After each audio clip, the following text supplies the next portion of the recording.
Cass sets the pen down on the desk, and in the same motion her hand covers the back of mine, flat and deliberate, not a graze. I do not move. Her thumb traces the line of my knuckles, once, with the same precision she applies to everything she touches in this building. Not gentle, not slow, simply exact. My spine does something outside my authority, lengthening against the air as if the vertebrae have received a separate instruction from the rest of me, and my breath recalibrates at the sternum. A small structural event I am not going to name. Then she says, "The scope ends Friday." A pause that has weight and edges. I extended it. Another pause. I'll extend it again. The city holds itself very still outside the glass behind her, and the desk lamp cuts its warm angle across our hands. And I understand that neither of us is talking about the scope of work. If you want to hear uncensored too hot for YouTube stories, check out my Patreon in the description. Tell us where you're watching from and subscribe. 3 weeks ago, I was in a different building, in a different city, finishing a different crisis, and my life had a shape I recognized. I had built it carefully, the way you build things when you have left a place that was too loud and too political and too interested in credit, and what you actually want when you're 31 and 4 years clear of an agency, is for your work to speak without needing you to manage the room. I am good at this. That is not arrogance. It is the clearest thing I know about myself. I walk into reputational emergencies, and I find the structural failure underneath the public failure, and I tell the client the truth about it in language they can use, and then I leave. I have a very clean record of leaving. I have never once extended an engagement because I wanted to stay in the room. I accepted this engagement because the case was interesting and the fee was good and a contact I respect. Mara, from the firm I left, who has the good taste to remain my friend despite what I think of the firm, had said, "You should take this one. Cass Mercer does not hire people who cannot keep up." That was the recommendation. Not, "She is remarkable." Not, "You will find her hard to leave." Just, "She does not hire people who cannot keep up." Which, given what I know about myself, was sufficient. I flew in on a Tuesday. I was met at the reception desk by an assistant who had Cass's scheduling precision in every movement, walked to the 7th floor, and shown into a corner office that was already occupied. Cass was at her desk. She did not stand when I entered. The room changed when I was already inside it. That is the only way I can describe the physics of it. The change did not happen at the door. It was not a threshold event. It was already present when I crossed the room to shake her hand, and what I was walking into was a space that had been organized around her before I arrived. The air in the room was cooler than the corridor. The volume was lower, though she was the only person speaking, though she was not yet speaking when I entered. Something about her stillness had a temperature. I have been in rooms with powerful people. I have managed rooms with powerful people. What I have not previously done is walk into a room and feel the particulate arrangement of the air change because one person was in it. She looked up from the desk when I reached it. Not before. Not when I entered, not when I crossed the half-acre of pale carpet between the door and the desk. When I reached the desk and was standing directly in front of her, which meant she had been entirely aware of my approach and had simply not responded to it, which was the first thing she did and which I filed without comment. Dark eyes. Not the dramatic dark of a person performing authority. Something deeper and still, the kind of still that is the result of practice, of years of deciding not to perform. Her hair was in a low twist that day, jet black, one side pinned. The blazer was dark and structured and had the specific quality of clothing that has been made for a body and knows it. She was very direct in the face, not hard, not theatrical about it, simply someone who had decided a long time ago that looking at things clearly was more efficient than the alternative. She said, "Ms. Hearn, sit down." Not, "Thank you for coming." Not, "I appreciate your time." Just the instruction. I sat. She said, "I'm going to tell you what I need, and then I'm going to tell you what I actually need, and I'd prefer not to do it twice." I said, "Then tell me what you actually need." Something in her face did not change, but it registered the answer. I felt it register, the way you feel a shift in air pressure rather than hear it. A small, careful thing happening behind very controlled eyes. She picked up the top page of the document on her desk and turned it to face me. "There is a media narrative building around a staff injury at the Carnley property," she said. "The facts are on our side. The coverage is not. I need someone to fix the coverage without destroying the facts." I looked at the document. I said, "How long have you been trying to fix this yourself?" The pause this time was 3 seconds. For someone who does not pause, 3 seconds is a declaration. 6 weeks, she said. I said, "Then we have a problem, but it's not the one you think it is." She looked at me. For the first time since I had entered the room, something in her attention shifted. Not softened, not warmed, nothing as legible as that. It simply moved to me, fully, in a way that was different from professional assessment. I made a note of it and kept talking. That was day 1. By day 3, I had the media landscape mapped and a preliminary brief drafted, and I had also, incidentally, developed a familiarity with the 7th floor that I had not anticipated. Crisis work has a specific rhythm. You arrive, you diagnose, you build the correction, you implement, you exit. And the rhythm has never before involved remaining in proximity to the client at close enough range to be aware of what she smells like. Cedar. Something like cold linen or the ghost of something cold underneath the cedar, which is not a scent I would have predicted and which I noted as a data point and set aside. I have been very disciplined about the setting aside. On day 3, she walked into the conference room where I was working and set a printed document on the table, the first draft of the crisis brief, my draft, 16 pages, and said, "I annotated it." I looked at the document. Her annotations were in black ink. Precise, economical, single words or short phrases, the handwriting of a person who has been making decisions in the margins of documents for long enough that the handwriting has become a tool, not a personality. Decisive, nothing wasted. I have since learned that she reads with a pen the way some people read with their whole body, marking agreement, marking error, marking the places where the argument has a seam. I said, "I'll look at it." She said, "Page 7. I looked at page 7. In the margin of the 3rd paragraph, a paragraph I had spent 40 minutes on, a paragraph about the relationship between transparency and credibility that I still think is the structural heart of the brief, she had written one word in black ink, "Correct." I looked at the word. She had already left the room. I looked at the word for another moment, and then I picked up my dark blue pen and continued annotating. I told myself it was professional satisfaction. It was not professional satisfaction, or it was not only that, but I was on day 3, and the engagement had a defined end date, and I have a very clean record of leaving. And I put the document in my folder, and I did not think about it again for approximately 4 hours, which was as long as I could manage. That was the first time I should have left when I had the chance. Not because anything had happened. Nothing had happened. A woman had written one word in a margin and left a room. But because I know the moment when the terms of a thing shift, and on day 3, reading the word "correct" in black ink in the margin of a paragraph I had worked on, something shifted and I filed it in the wrong place, and I did not correct myself. Day 4, day 5. The work was real. The Carnley property story was genuinely complex, a staff injury that had been handled internally in a way that was procedurally correct but publicly legible as evasion. And the gap between procedural correctness and public legibility is exactly the gap I am trained to close. Cass understood the problem faster than most clients I have worked with. She asked questions that arrived already pre-filtered for relevance, with no warm-up and no softening. I answered them at the same register. The conversation between us in those first days had the quality of something that has been stripped to function. Efficient, clean, no extra words. I respected it. I more than respected it. I found it, and I am going to be honest with myself, if no one else, clarifying in a way that had nothing to do with the work and everything to do with who was in the room. The brief accumulated, my dark blue annotations alongside her black ones, never overlapping, arguing and agreeing in a code that was ours without either of us having agreed to that. By day 5, the margins were a record of a conversation we had never had aloud. Day 6, her email arrived at 7:14 a.m. The email contained one sentence of professional justification for a scope extension, something about the Carnley developments requiring additional monitoring capacity, and 4 additional sentences that were not strictly necessary for the communication. She did not usually write unnecessarily. The 4 sentences were specific.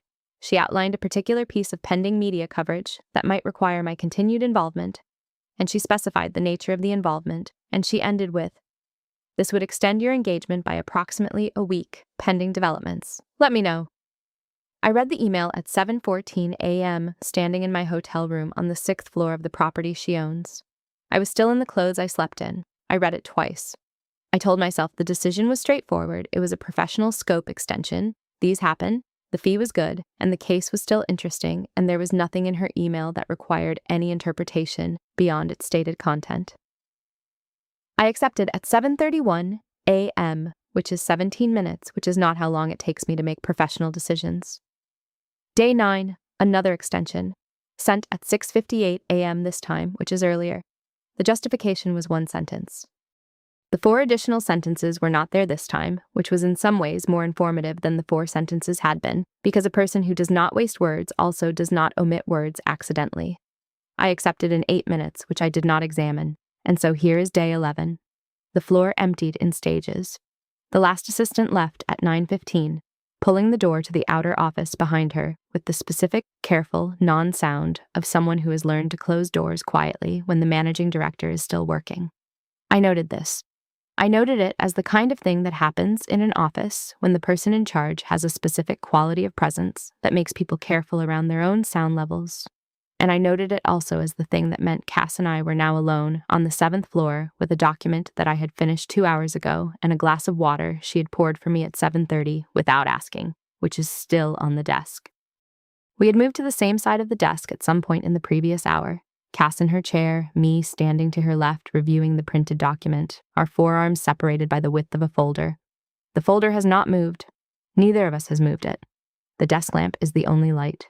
A warm directional beam that cuts low across the surface of the desk, illuminating the document, the annotated margins, the glass of water, the phone she turned face down at 9 and has not checked since.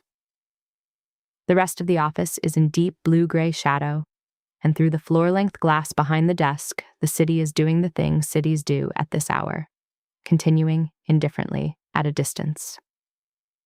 The hum of the building's ventilation is very present in the quiet. One elevator passed the 7th floor 20 minutes ago without stopping, and neither of us remarked on it. And after it passed, the quality of the quiet was different. Cass is reading page 7. I know she is reading page 7 because I have learned in 11 days to know where she is on a page by the particular quality of her stillness. She reads quickly, but page 7 always takes longer. I first noticed this on day 3. I have been noticing it since. She says, not looking up from the page. The timeline for the Hartley segment needs one more iteration. I say, it needs 2. A pause. She looks up at me from the desk, and the look is not unfriendly. It is assessing, the way she looks at a problem before she decides what to do with it. And then she says, 2. Yes.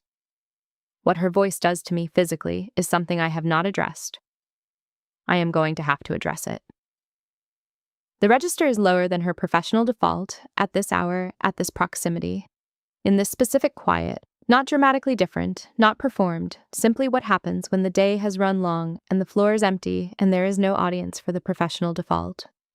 The quality of it arrives in my throat first, a kind of alertness, and then lower, and I have been locating it specifically in order to disprove it, and it is not disproving. She turns the page. Her hand comes to rest on the corner of the document, her fingers loose.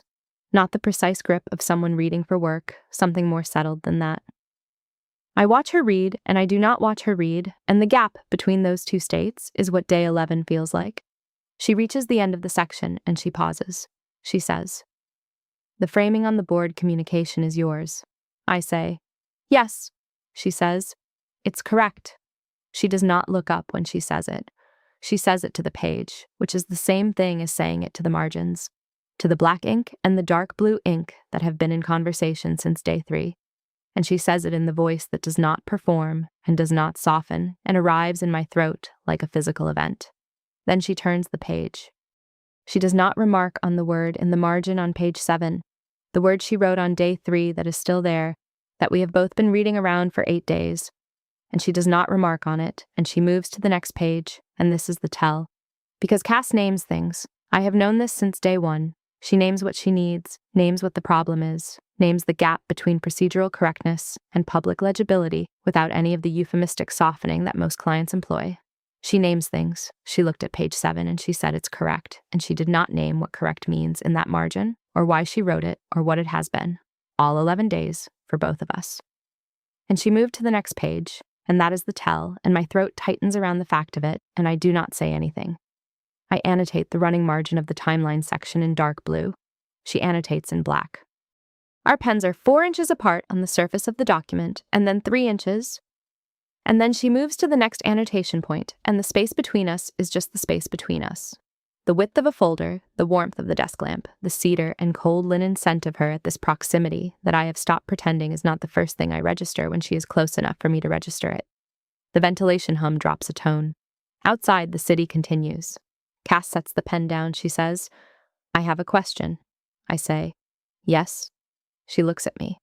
This look is different from the reading look. It is more direct, the full front attention of someone who has decided to stop reading and start looking at what is actually in the room.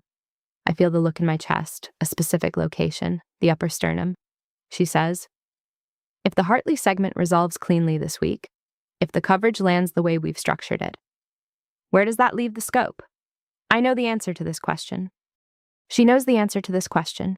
There is only one answer, technically speaking, and it leaves the scope at completion, because the Hartley segment is the last outstanding deliverable. And if it resolves cleanly, then the engagement is complete and I go home to my own city and my own apartment and my very clean record of leaving. I say, it depends on the Hartley segment. She says, assume it resolves cleanly. I look at the document in my hand. I look at the annotated margins. I say, then the scope ends Friday. She says, yes. She does not say anything else. She holds the look for 1 beat longer than required, and then she looks back at the document. And I look at the document, and the silence in the room is the specific silence of a question that has been asked and answered correctly and is still somehow unanswered. I reach across the desk to take the timeline section from the reference stack. My hand closes on the document, and her hand closes on it at the same moment. I had not seen her move. She is very quiet in the way she moves, precise in her physical navigation, the way she is precise in everything. And her fingers are over mine, her hand covering mine for the briefest retrieval-adjacent moment before she takes the document, and the contact lasts 1 second longer than the retrieval requires. 1 second. I know this because I counted it, because my body counted it before my mind had the chance. The warmth of her fingers over mine, specific and deliberate. The temperature of her hand slightly higher than I had expected, than the ambient temperature of the room would predict, and then the document is in her hand, and I am holding air where the document was, and I can feel the air specifically, the way you feel a surface after something has been lifted from it. The document settles onto the desk with a light, papery slap in the quiet of the office. She leans back in her chair. When she leans back, the blazer shifts with the movement and the collar separates. Not dramatically, not by much, but the desk lamp angle is low and warm and specific, and in the gap between lapel and blouse, the black silk bra is visible at the neckline, a clear inch of it, the particular sheen of silk different from the matte of the blazer fabric. She does not adjust it. She looks at the timeline section in her hand as if it contains no information she does not already have, which is approximately true, and she does not adjust the blazer. Her shoulders drop, not the strategic release of professional tension. I have seen her do that at the end of difficult calls, a deliberate decompression, controlled. This is different. This is the centimeter drop of something that has been held and has chosen to release. And it happens as she leans back. And it happens specifically in response to my answer. And I watch it with the part of me that is always watching, and I put it next to everything else I have been putting in the wrong filing cabinet for 11 days. She says, tell me what you would do if the Hartley segment doesn't resolve cleanly. I say, that's not a realistic scenario. The structure is sound. She says, assume it anyway. I look at her. She is looking at the document. I say, I'd extend the scope. A pause. She does not look up from the document. She says, yes. And that is all. And she turns the page, and I annotate the margin of the next section in dark blue, and she annotates in black, and the folder between our forearms does not move, and neither of us moves it. The quality of the air in the room is doing something that I would describe, if I were describing it, as accumulating. Not tension in the dramatic sense. Nothing is about to shatter. Nothing is raised or heated or declarative. What is accumulating is something quieter and more structural than that. The weight of 2 intelligent people in a room together at 9:40 p.m., choosing very carefully not to name what they are both present for. And the choosing not to name it requiring, at this point in the evening, a significant and specific physical effort. I am aware of her in the following ways. the cedar and cold linen scent of her at this proximity, which has not diminished over 11 days and is, if anything, more specific than it was on day 1.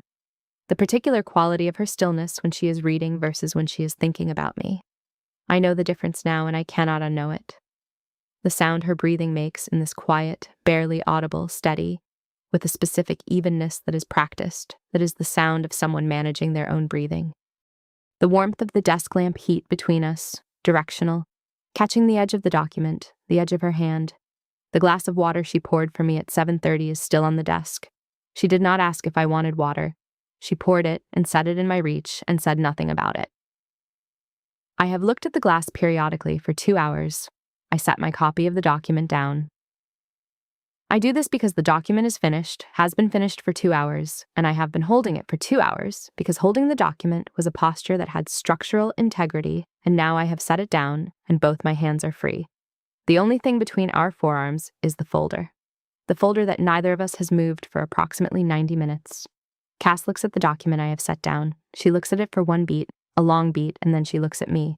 She says, "The Hartley segment," I say, "is finished." She says, "Yes." The room is quiet. The ventilation hum in the city outside the glass and the specific silence of paper not being moved. I straighten. The straightening is a physical adjustment, a spine-level reset after leaning over the desk for the better part of 2 hours, and in straightening the ivory blouse pulls at the collar. The second button has been undone since 9, since I became aware that the temperature in the room was the temperature of a room that only 2 people are in, and I have not redone it, which is a choice I made at 9 and have not revisited. The blush lace bralette is visible at the neckline, a clear inch of it, the texture of the lace apparent in the warm directional beam of the desk lamp. I am aware of this. I was aware of it when I undid the button at 9, which is why I am honest with myself about what I was doing when I undid it. I had already decided something this morning when I put it on, when I looked at myself in the hotel bathroom mirror and chose the blush lace over the plain cotton, and I was not revisiting that decision at 9, and I am not revisiting it now. Cass looks at the bralette. 2 seconds. I measure it because I measure everything, because the part of me that is always measuring the room is also measuring this, and 2 seconds is a long time. It is a long time for someone who does not let beats fall. It is a specific and deliberate long time, the length of a look that is not professional, that knows it is not professional and does not interrupt itself. When she looks back up at my face, her expression is exactly as it has always been. It has always been. But there is something at the jaw, a slight tightening, not tension, something more like restraint being actively and precisely applied, which is a different thing from composure. And I know the difference, she says quietly, voice at the lower register, the not performed register. Don't pick the document back up. I don't, she says. Tell me what you want the scope to say. The question lands in my chest and does a specific thing there, a warmth that is not temperature. And I look at her, and she is looking at me with the full front attention of someone who has set everything else down. I say, "Cass," she says, "tell me." The room is very quiet. The ventilation in the city and the still glass of water and the annotated document with the word "correct" in black ink on page 7 facing the ceiling. Face up, both inks in the margin. She moves. Not toward me, from behind the desk, around the edge of it. One step forward so that the geometry of the room changes completely, so that I am between the desk and the bookcase shelving along the wall behind me, and she is in the space between, and she has not touched me, and she is not touching me. And the distance between the front of her and the front of me is the distance of a decision, which is to say, it is approximately nothing. The glass of the bookcase shelf is at my back through the ivory blouse. It is cool, specifically cool, the temperature differential between the glass at my back and the heat of her presence at my front, producing a simultaneous sensation that my nervous system does not know how to categorize. Cold at my shoulder blades, warmth at my sternum, and between them the full extent of what the last 11 days has been building toward. Her hand comes to my wrist, not a grip, not a reach for a document. Her hand comes to my wrist and the pad of her thumb lands at the inner wrist, at the pulse point, deliberate and absolutely still. The warmth of the contact is specific, the pad of her thumb generating a distinct and precise heat at a location I have not previously been aware of as a location. and the stillness of it is the most deliberate thing she has done in 11 days of deliberate things. She is not moving. The thumb does not move. It simply rests there with the full consciousness of itself, and I can feel my own pulse under the contact, elevated and specific. And there is nowhere for me to file this. I look at her face. She is looking at mine. Her expression is the composed expression. But there is something underneath the composed expression that is not composed, that has been not composed for longer than either of us has named, and it is present at the jaw and present at the edge of the eyes, and present in the specific quality of her breathing, which I can hear now, which I can hear clearly, a breath with more deliberateness in it than breath usually has, the deliberateness of someone who has decided not to be audible, and is costing themselves something in the decision. I say, "The scope." She says, "Yes." I say, "Ends Friday." Her thumb traces a single line along the inner wrist, not slowly, not gently, exactly with the precision of someone who has thought about this specific point of contact and is now making it. My spine responds before I do. My sternum responds. The back of my knee performs some structural negotiation that is below conscious authority.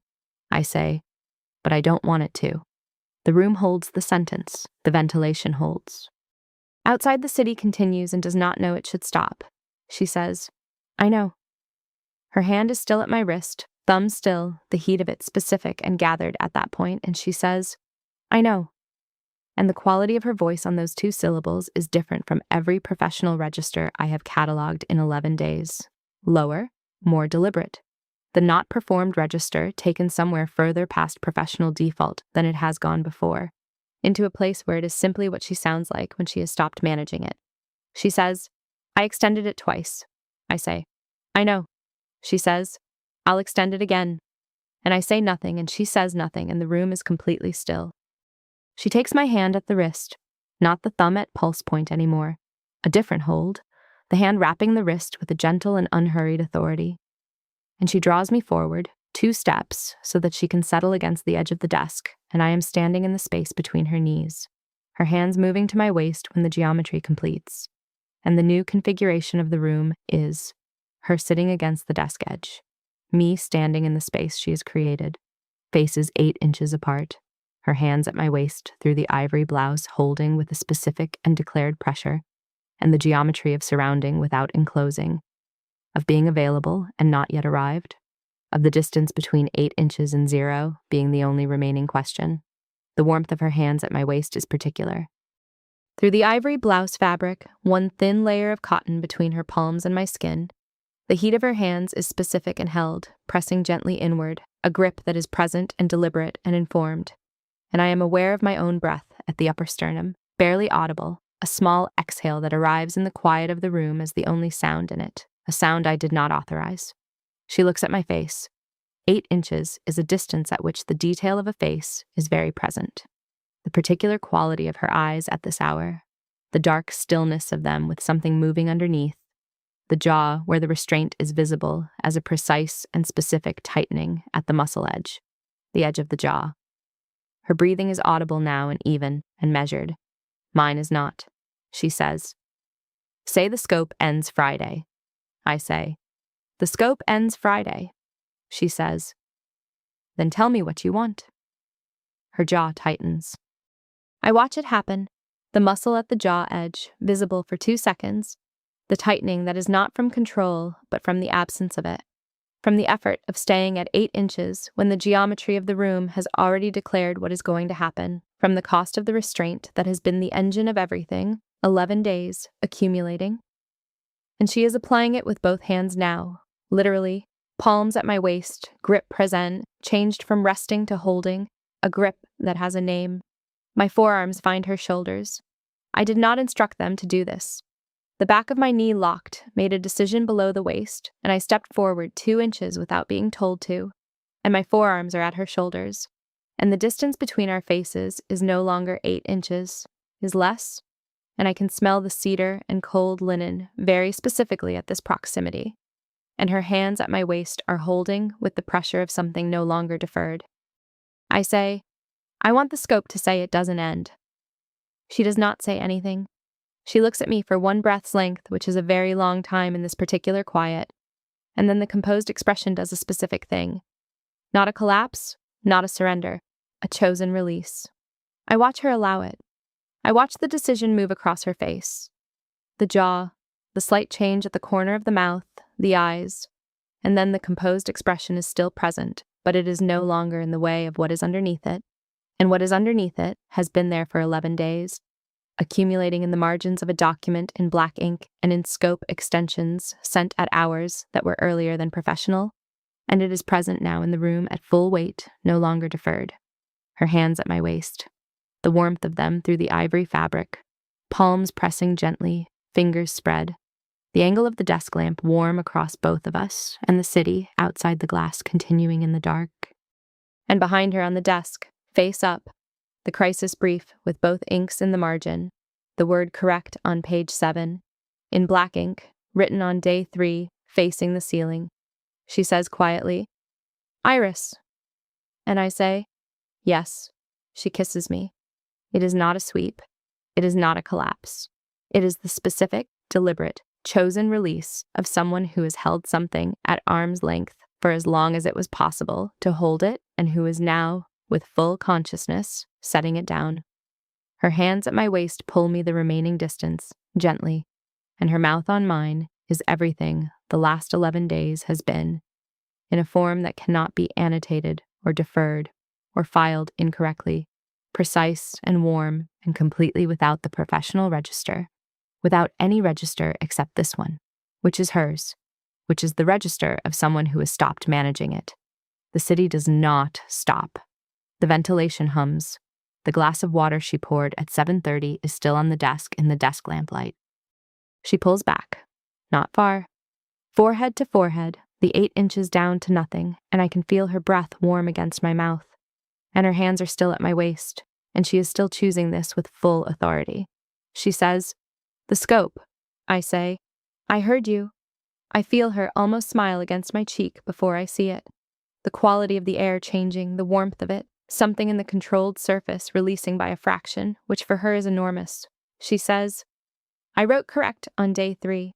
I say, "Page 7. She says, "I meant before that." I look at her. She looks at me. The room is very still. I say, "What did you mean?" She says, quiet, precise, in the voice that does not perform, "That you were the right person to be in this room, that I knew it before the end of day 1, that the scope extensions were not about the scope." Something in my chest opens. Not dramatically, not a sweep, nothing theatrical about it. A structural opening, the way a room opens when a window is raised, a change in pressure, a new quality in the air. I say, "The email on day 6 had 4 sentences that weren't necessary." She says, "Yes." I say, "The email on day 9 had none." She says, "No." I say, "That was deliberate." She says, "Yes." A pause. "I wanted to see if you would accept without them." I look at her. She's looking at me with the full dark stillness of her at this distance, at this hour. And her hands are still at my waist, and the composed surface is still present, but it is fully and deliberately permeable now, which is not the same as absent. She has not lost the composed surface. She has chosen to let me through it, which is different, and which costs her something I can see in the jaw, in the specific, careful quality of her breathing. I say, "I accept it in 8 minutes." Something moves in her face. Not a smile, more primary than a smile, more located, present at the eyes and at the quality of the jaw and at the edge of the mouth that does not yet fully form what it is, which is what I have been reading for 11 days in the margins of a document, in the shape of a pause, in the fall of a word that should have been more than one word. She says, "I know." She kisses me again. This time it is different in quality.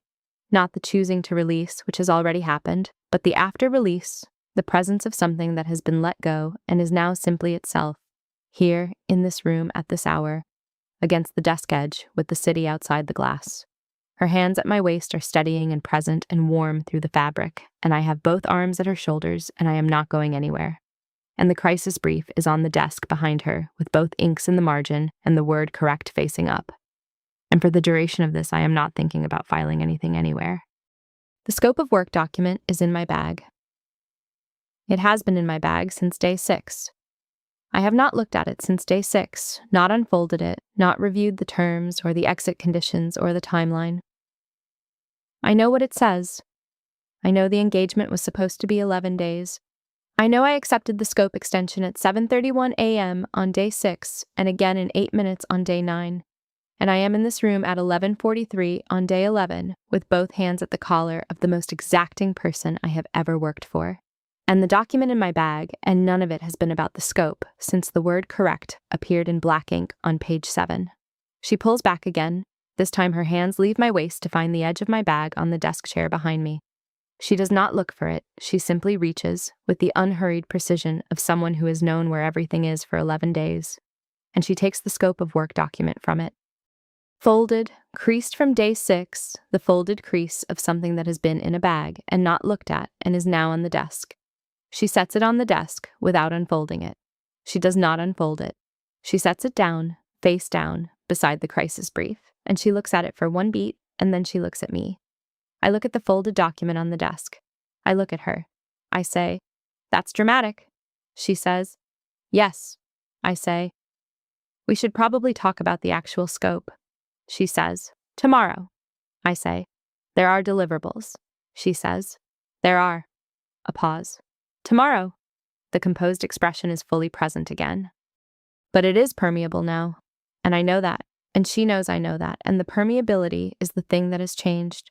The thing that is different at 11:43 on day 11 from what it was at 9:40 on day 11 from what it was on day 1 when I crossed the pale carpet and sat down, and she said, "I'm going to tell you what I need and what I actually need, and I'd prefer not to do it twice." I say, "The word correct." She says, "Page 7.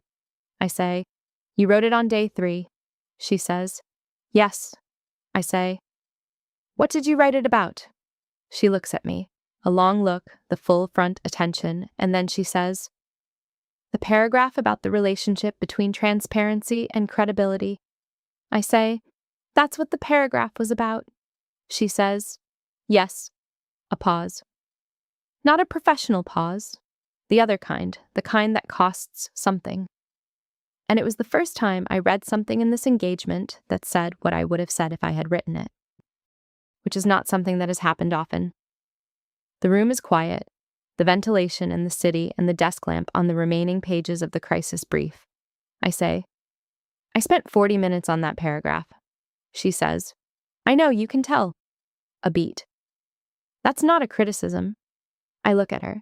She's looking at me with the something that has been there for 11 days and is now simply present in the room without requiring any management. And I think, this is what she looks like when she has stopped managing it. This is what is underneath the composed surface when she chooses to let it be underneath instead of over. And it is. I am going to admit this to myself now, in this room, at this hour, standing between her knees with my hands at her collar and the city outside the glass and the document unfolded on the desk. It is the most precise and specific and impossible thing I have ever been in a room with. And I have been in a lot of rooms. I say, "I want the 4 weeks." She says, "4 weeks." I say, "Minimum."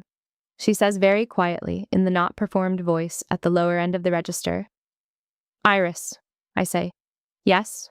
She says, "You have the 4 weeks." A pause. "You have more than 4 weeks."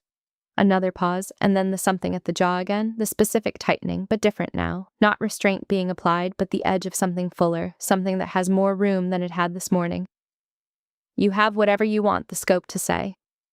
My sternum does the structural thing again. The warm opening. I say, "I'll need that in writing." The almost smile comes again, and this time it arrives completely. Not a managed thing, not professional, the first fully unmanaged expression I have seen on her face in 11 days. And it is brief and specific, and it goes to the eyes. And it is the most expensive thing she has given me in this room. And I file it nowhere, and I do not intend to. She says, "Tomorrow." I say, "Tomorrow." She reaches up and takes my hand from her collar, not dismissal, consideration, a deliberate and gentle repositioning so that my hand is in both of hers. And she looks at it for a moment with the quality of someone looking at something they intend to keep. Then she looks up at me. She says, "Stay." It is not a question. It is not quite a command. It is in the register between those things, the register of someone who has decided and is telling me what she has decided, which is the most honest form of asking she knows how to do. And I know this, and it lands in my chest with the weight of everything the last 11 days has been. I say, I'm already staying. The city continues outside the glass. The desk lamp holds its warm angle over the crisis brief, the 2 inks in the margin, the glass of water poured and not requested. The scope of work document, folded, is on the desk beside them, unread, unchallenged beside the word correct that has been face up on page 7 since day 3. At 8:02 in the morning, on day 12, I find the scope of work document on Cass's desk, where she left it last night when she set it down beside the crisis brief. It is still folded. I do not unfold it. I set my coffee down beside it, and I look at it, and then I see the black ink on the folded edge. Her handwriting, which I know now as well as I know any handwriting I have ever read, the precise economical instrument of it, a single line written in the margin of the folded page. I unfold it. The third extension is handwritten in the margin in black ink. 1 line, a date 4 weeks out, then 6, and then past that, and the terms simply, ongoing, subject to review. The signature at the bottom is hers, unmistakably, without a professional title following it, just the name, in the decisive, unhurried script of someone who has written it on a document they intend to keep. No title, just Cass. I look at the signature for a moment. I pick up my dark blue pen and I write correct in the margin beside it. I set the pen down. I pick up my coffee. Outside, the 7th floor is beginning to fill with the sound of the morning beginning. Footsteps in the corridor, the outer office door, the specific, purposeful sounds of a building waking up around a woman who does not ask twice and does not explain the first time and who wrote correct on page 7 on day 3, and did not explain that either. I sit down with my coffee and I look at the city in the morning light, and I do not look at the scope of work document again because I know what it says and I know what it means, and I know it is not about the scope, and I am done filing things incorrectly.